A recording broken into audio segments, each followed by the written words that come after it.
Order of the Solar Temple was a Geneva cult founded by Luc Jouret and co-founder Joseph DiMambro in 1984.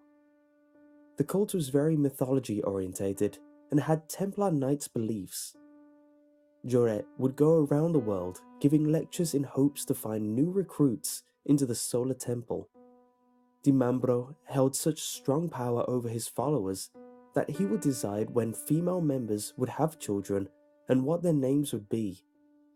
In the 1980s, they had over 400 members, and they eventually adapted the beliefs of astrology, along with medieval beliefs and Christianity. DiMambro claimed to his followers that his son was created after the marriage of two gods and that his daughter was conceived of a virgin birth. As the numbers of members grew, so did the money that was coming into the church. They bought land all over the world, in places such as France, Australia, Canada, and Switzerland. DiMambro claimed to get all his information of the doctrine from his unseen masters. He said they would guide him on how to run the church. Eventually, the members started to decline, and in 1991, most of the group moved to Switzerland.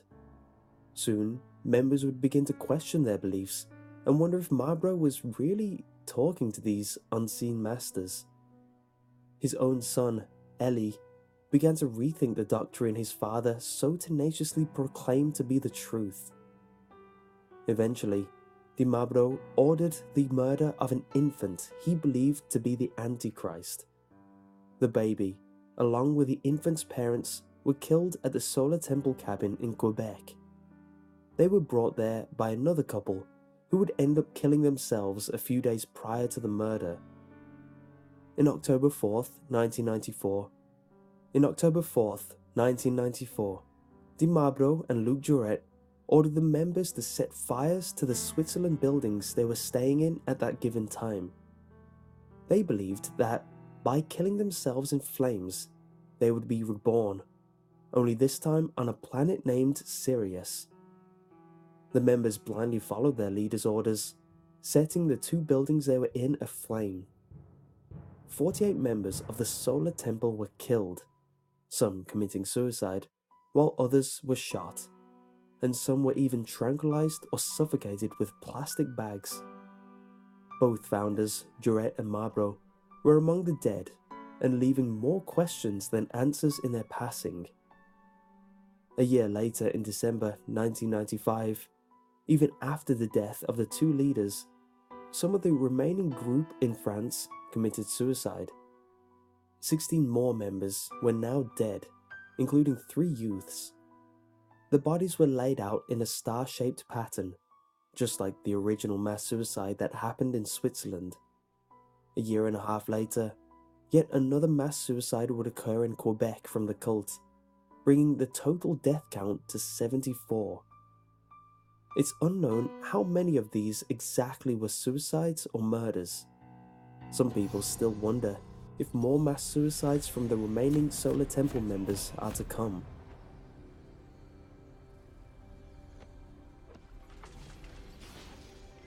Charles Manson is easily the most recognizable cult leader in American history.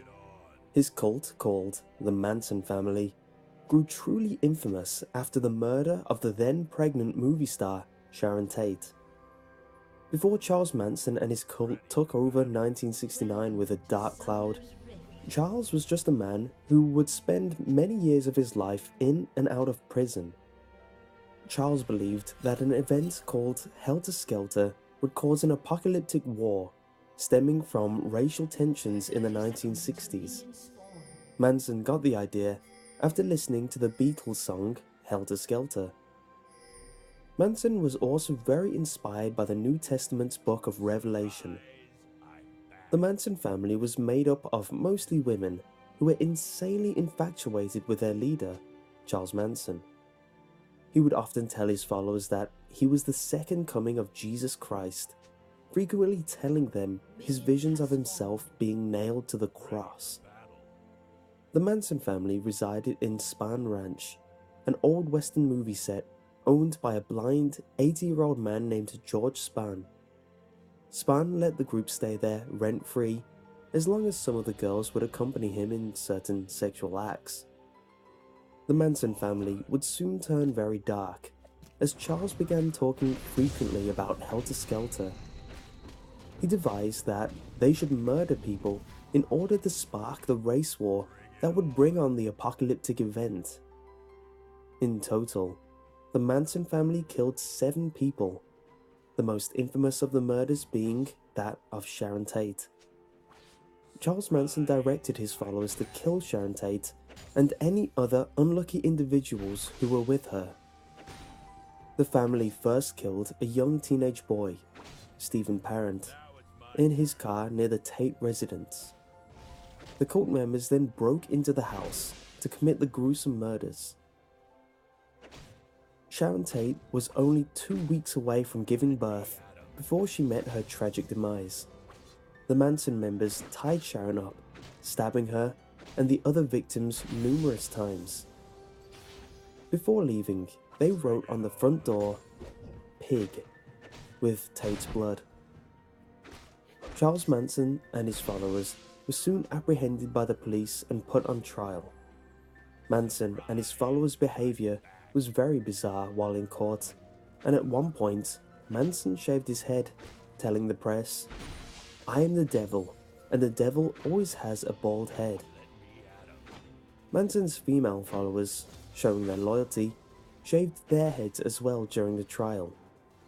Charles Manson was sentenced to death, but this was thrown out after a Supreme Court ruling that states all death sentences prior to 1972 are invalidated in California. Manson now serves a life sentence at California State Prison.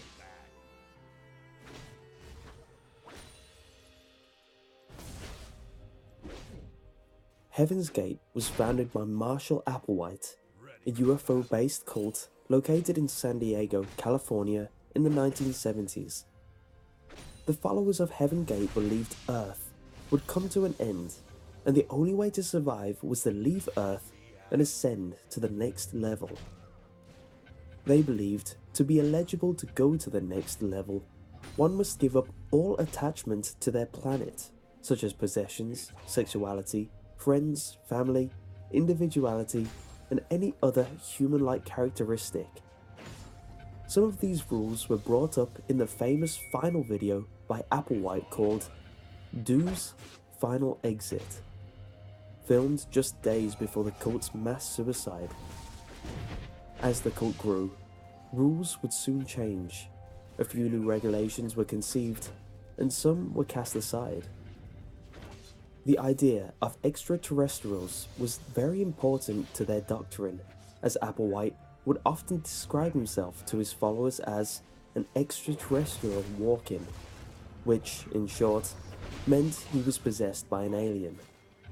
They also believed in the ancient astronaut theory, the idea that Earth has been visited by aliens for thousands of years. Some of the members even went as far as getting castrated to keep their loyalty to Heaven's Gate in hopes of making it to the next level. In 1997, Marshall began taping himself, speaking of mass suicide, and claiming that it was the only way to properly leave Earth and ascend to the next level. He claimed a UFO was trailing behind a comet, waiting for the members to commit suicide so that their souls would leave their bodies and ascend to the spacecraft, being spared of the destruction of Earth. The group then rented a mansion in San Diego to commit their mass suicide. They mixed phenobarbital with orange juice and vodka. They also placed plastic bags over their heads to asphyxiate themselves after drinking the mix. They all were neatly laid in bunk beds when the suicides began, and they all had $5 bills and 3/4 in their pockets.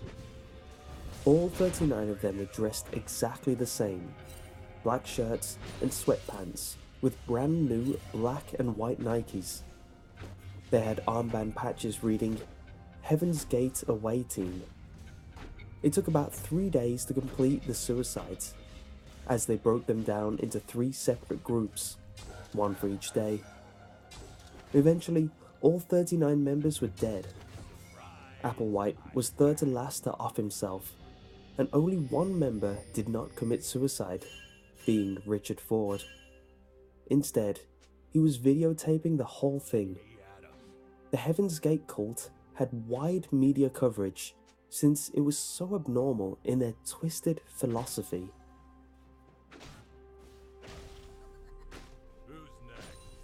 The People's Temple was founded in 1955 by Jim Jones and is remembered as the biggest loss of American life pre-9/11, as 918 people committed mass suicide/murder.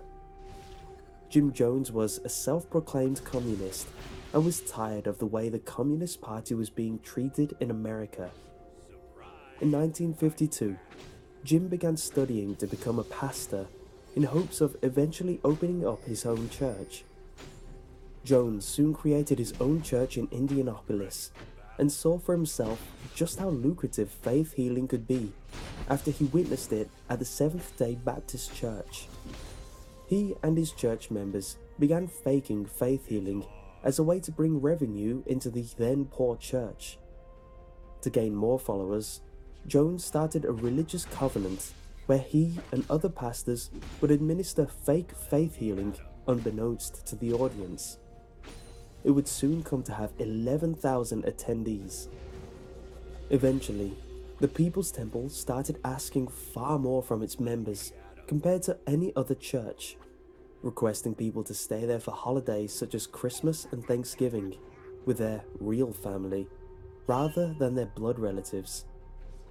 Jones would soon turn the church into religious communism and have the members give all their earthly possessions to the church, and in turn, the church would tend to any of their needs. Jim Jones, like most cult leaders, started proclaiming he was a Christ-like figure. Jones claimed to have visions of Indianapolis being under attack and soon moved the church to California to avoid it. Jones soon revealed his true views of America, calling it an antichrist nation, simply because it's a capitalist society. He began preaching about a nuclear holocaust that was going to happen and told his followers that the People's Temple would be the only survivors, creating a new socialist Garden of Eden. On November 17th, 1978, after a lot of controversy was stirring over the church and their beliefs, a congressman named Lee Ryan went to the People's Temple in order to investigate them. While the congressman was there, some of the members expressed to him that they wanted to leave and were being held against their will in the church. Unfortunately, the congressman and the followers that wanted to leave were gunned down by Jones's security. The following day, Jim Jones ordered his followers to drink a cocktail mixed with cyanide, in total killing 918 people, 276 of them being children. Jones died from a gunshot wound to the head. It is unknown whether it was suicide or murder.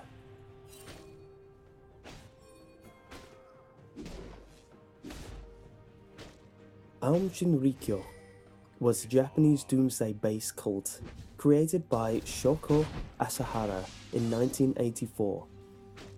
The cult started off innocently enough as a yoga class hosted in Asahara's one-bedroom apartment. It slowly grew in size, and by 1989 gained full religion status and named a religion for the elite, since many of the followers were graduates from many prestigious Japanese universities. Shoko's teachings were very religious-based, talking frequently about end-of-the-world catastrophes that he predicted. His doomsday prophecy centered around the idea that America would start World War III, claiming it would be a nuclear Armageddon, killing all of humanity and sparing only the followers of Aum Shinrikyo. He claimed this would all happen in 1997, calling America the beast from the Book of Revelation that would eventually attack Japan. As the cult grew in size, so did the controversy surrounding it. Rumors of unethical practices happening to recruits began to surface, such as holding people against their will, extorting money to donate to the church, and murdering a cult member who tried to leave in 1989. The cult had plans of assassinating anyone who outspokenly stood against their practices, creating an assassination list. They began to create the nerve agent sarin gas, sarin being a chemical weapon, and like any other nerve agent gas, it attacks the victim's nervous system. Sarin is very deadly, only taking 1 to 10 minutes after direct inhalation of it to kill its victim. On March 20th, 1995, OWL members released sarin gas onto 5 Tokyo subway trains, taking the lives of 13 and affecting over 980 people. Asahara was tipped off that the police were going to raid his religious compounds, so he quickly conducted a plan to attack Tokyo to distract the police. Fortunately, the plan backfired and the police successfully raided his facilities. During the raiding of the main headquarters, police found many explosives, chemical weapons, and a Russian attack helicopter. They also found biological warfare agents such as Ebola and anthrax. They had enough stockpiles of deadly chemicals to kill 4 million people. Aum tried putting out a statement, claiming the chemicals were used for fertilizers. Over 150 cult members were arrested, and Shoko Asahara was sentenced to death in 2004, but is still alive today, awaiting execution. Not all the members were caught, and the cult is still very active to this day under a different alias.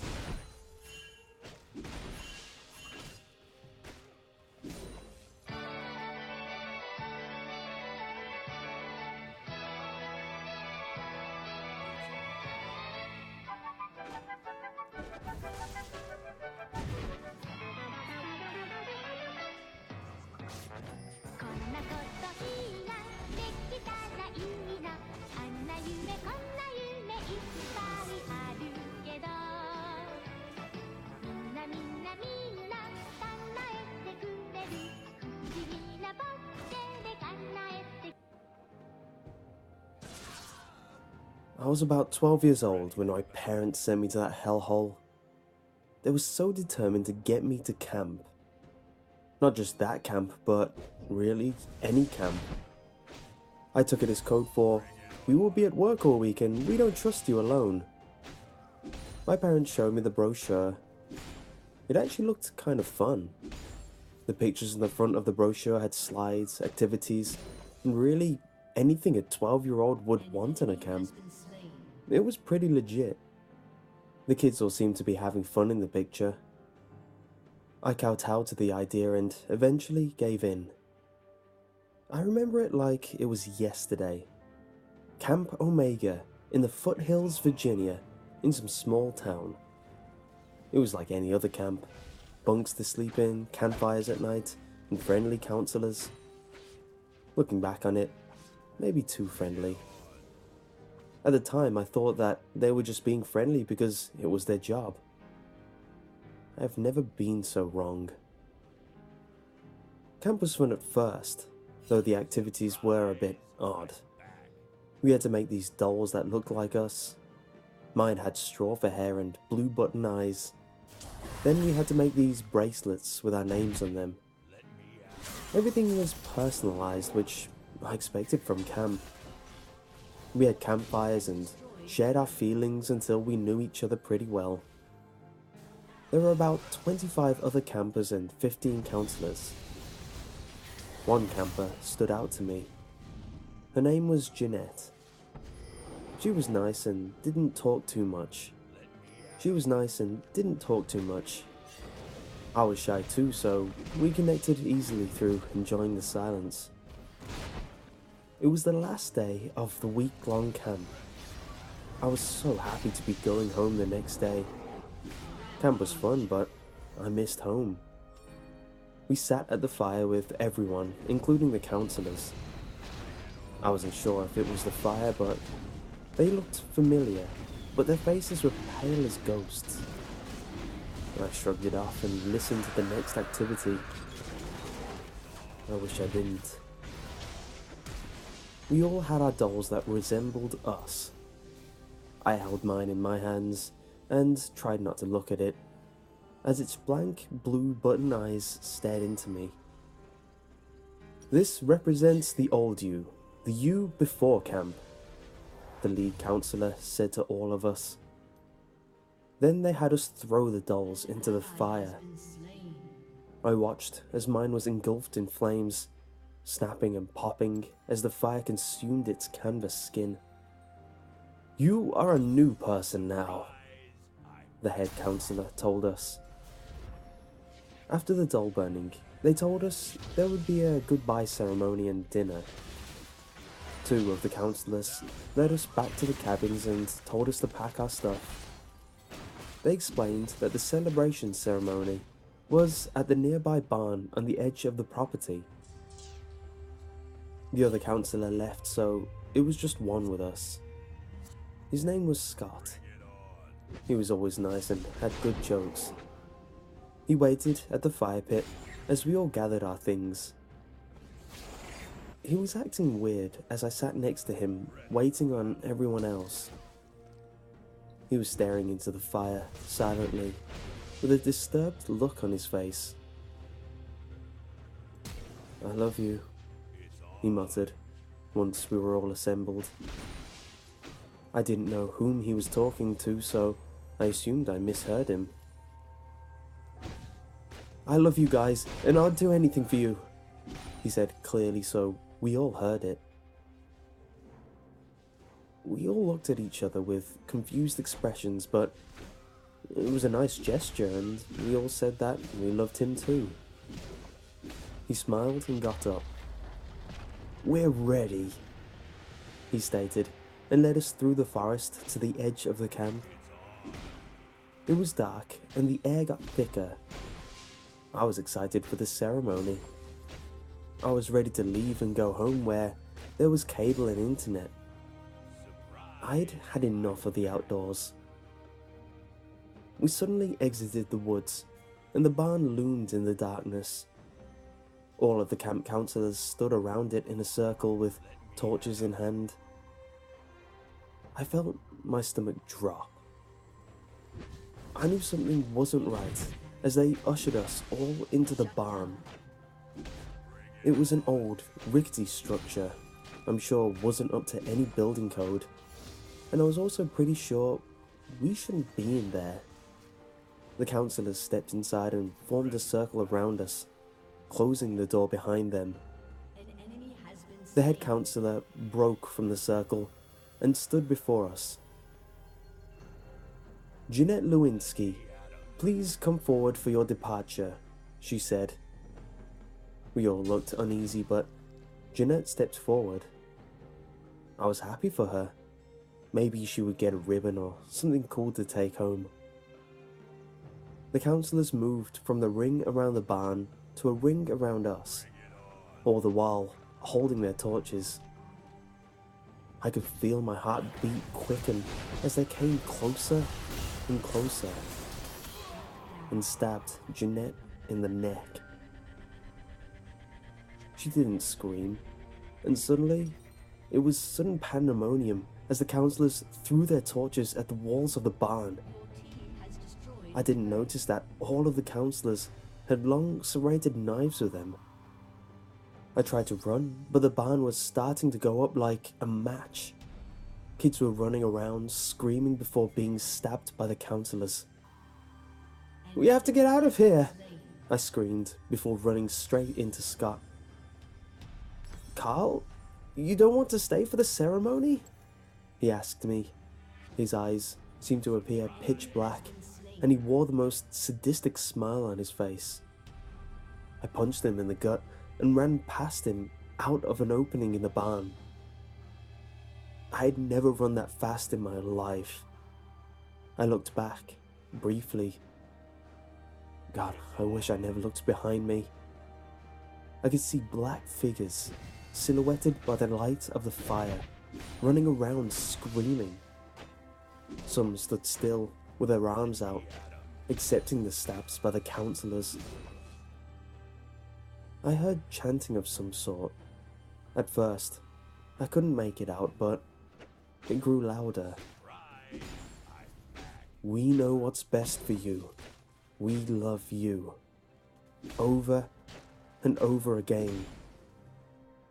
The sight of Jeanette's last breath as her mouth filled with blood flashed through my mind, and I ran. I ran into the forest, my heart beating in my ears like a drum. I didn't know where I was going. I was just running in the direction that we came from. The chanting followed me. We know what's best for you. We love you. It repeated like a broken record, over and over. The glow of the inferno lit the property dimly, so I was able to come out the other side where the cabins were. I looked behind me again. I could see the brush moving and the chanting growing louder. How did they find me? How did they follow me? We know what's best for you.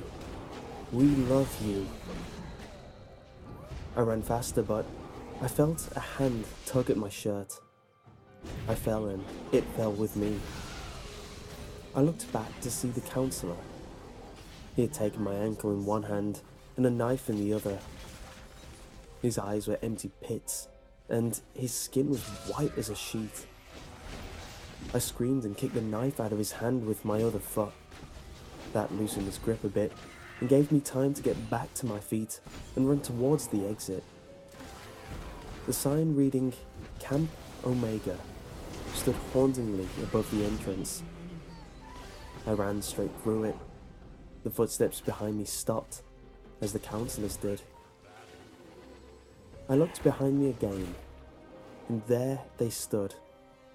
Looking trapped inside of the campgrounds stood all of the councillors, still as stone, as if they couldn't cross the gate.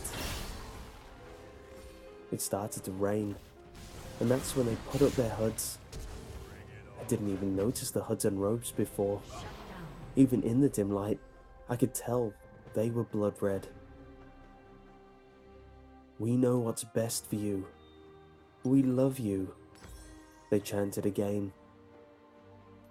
I started to back away slowly, my eyes wide in terror as they pulled their daggers out again. I thought they were going to throw them at me.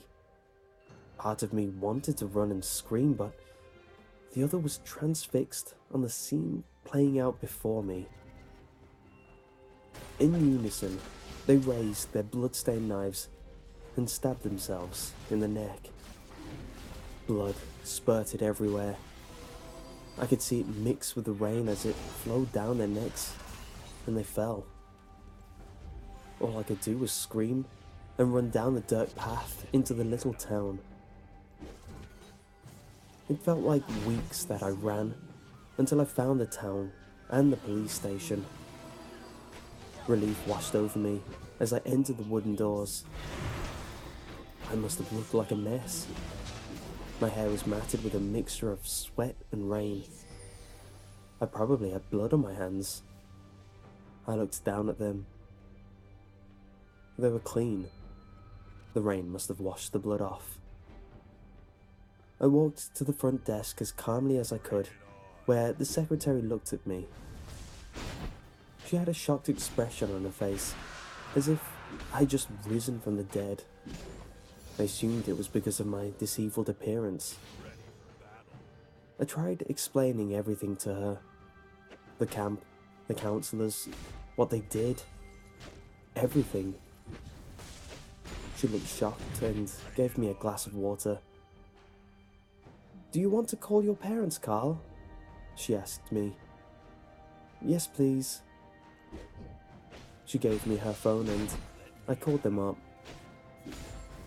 I'm surprised they could understand me since I was choking on my own tears and snot that ran down my face and accumulated into my mouth. They came as quick as they could to pick me up. An hour later, they arrived at the police station. I was so relieved that they found me that once I got in the car, I closed my eyes. I felt safe. I must have fallen asleep because when I opened my eyes, we were in an unfamiliar place. I blinked a few times. We were parked in front of a brick building that loomed gloomily overhead. It was then that I realized something. The woman at the police station. How did she know my name? "Where are we?" I asked with apprehension. My parents looked back at me with sad expressions. "Son, we're at a mental institution. We're worried about you," my father stated flatly. My jaw fell open. "You don't believe me?" I asked. "Carl, you've been missing for a week now. You showed up at a police station in this small town ranting about some camp with murderous counselors," my mother stated. I was silent, trying to process everything. "Carl, we know what's best for you. We love you," they chanted in unison.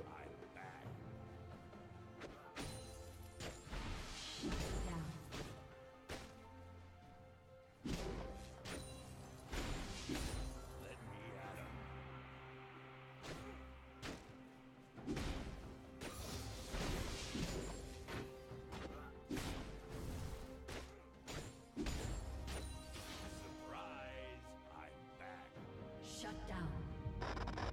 An ally has been slain.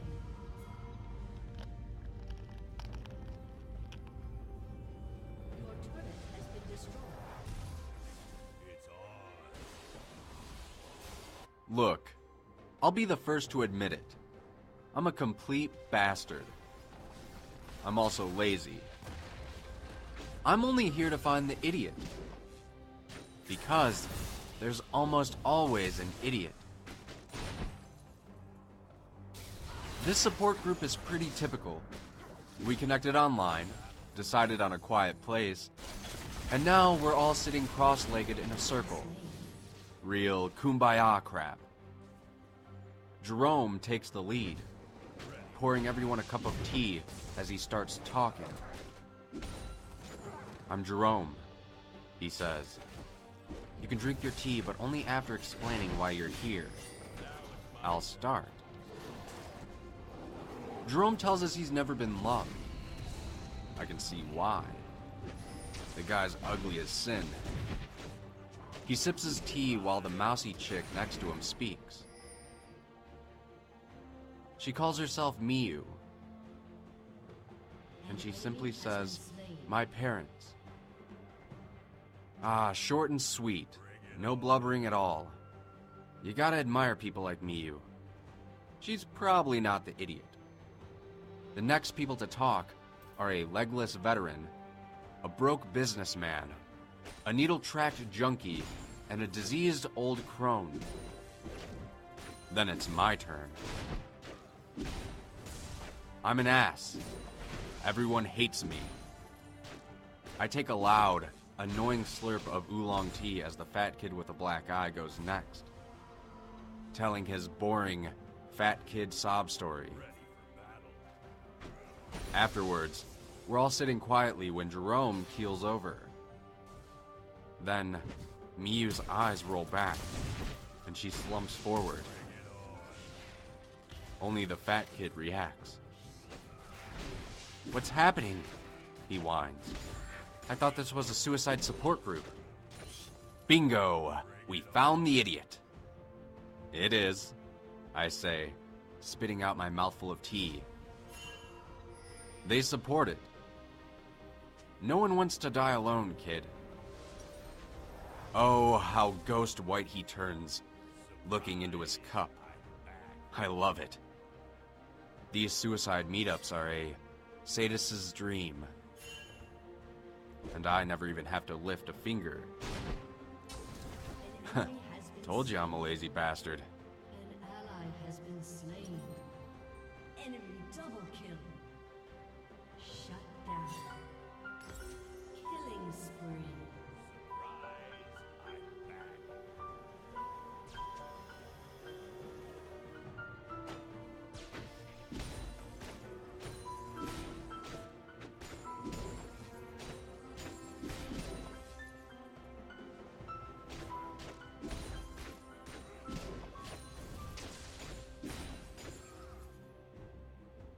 It's on.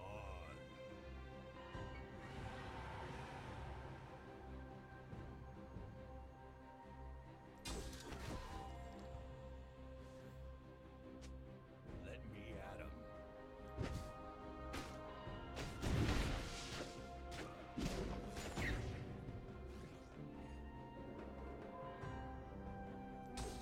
Bring it on. I don't want to write about this. I'll try to keep it short. My doctor suggested that I put it down on paper, though, so he can have a better idea of how everything had happened. He'd never seen such a thing in his 30 years of practicing medicine, and he actually wants to talk about my case in an ENT conference next summer. So why am I posting this story here? Because if I have to suffer through writing it, you may as well have to suffer through listening to it. Yeah, I'm a prick. I'd always been an avid outdoorsman. Hiking was my thing.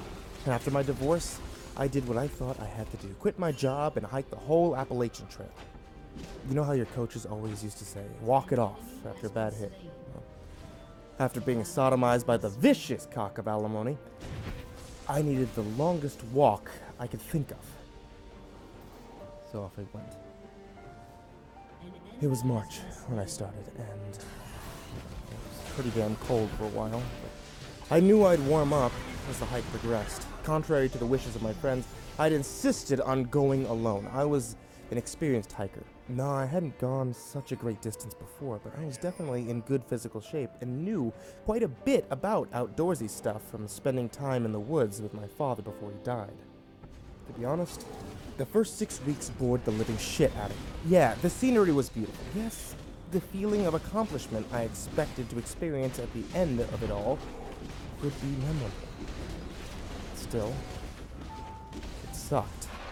I found myself walking faster and faster, just hoping to finish a day or so early so I wouldn't have to deal with it anymore.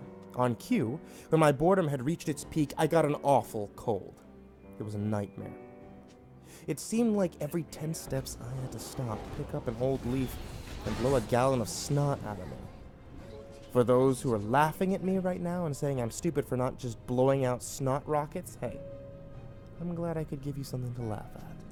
But the reality of the situation was that the shit up my nose was like rubber cement. The one time I tried to blow without a leaf, I got a trail of yellow slime going from my left nostril to my knee. So thanks for laughing, but fuck off. Anyway, as the days went by, and I'd Hansel and Gretel before us with mucus leaves, I started to get concerned that my cold hadn't been getting any better. Quite the contrary. My sinuses were packed with snot, and I mean packed. You know when you're in bed and you put your head on one side and you can feel your sinuses drain a little and get some relief? There was no relief.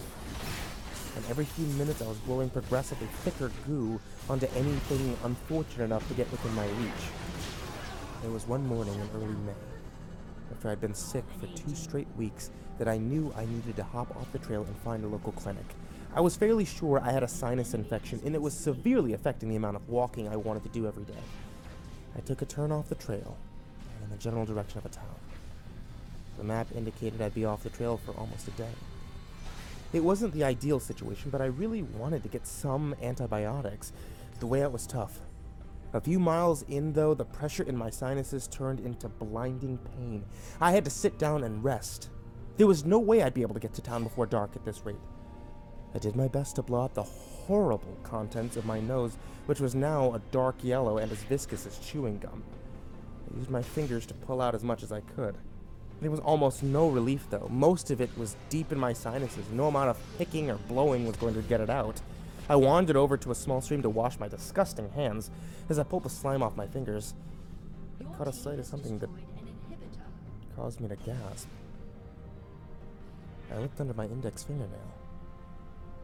Buried inside the compacted dirt and snot was unmistakable. Segmented body of a white worm. Now, I was really freaked out. I dragged the piece out from under my nail and inspected it. It wasn't a whole worm. It looked like my fingernail had broken off either the front or back end of the thing. The pressure in my sinuses only intensified as my panic grew. I told myself the piece of worm had to have been under my nail before I picked my nose. It was futile consolation. Every night for the last couple of nights, I'd heard what I thought was the moving and settling of my sinus contents. Now, I knew. I'd heard them moving around, and that realization was where I lost it. Rather than trying to blow out, I snorted the contents backwards, trying to get them into my throat so I could spit them out, and after a few powerful snorts, I felt something hit the back of my throat. I spit it onto the ground. On the brown pine needles, a fat, white worm, half the size of my pinky, wriggled in yellow snot, and I screamed.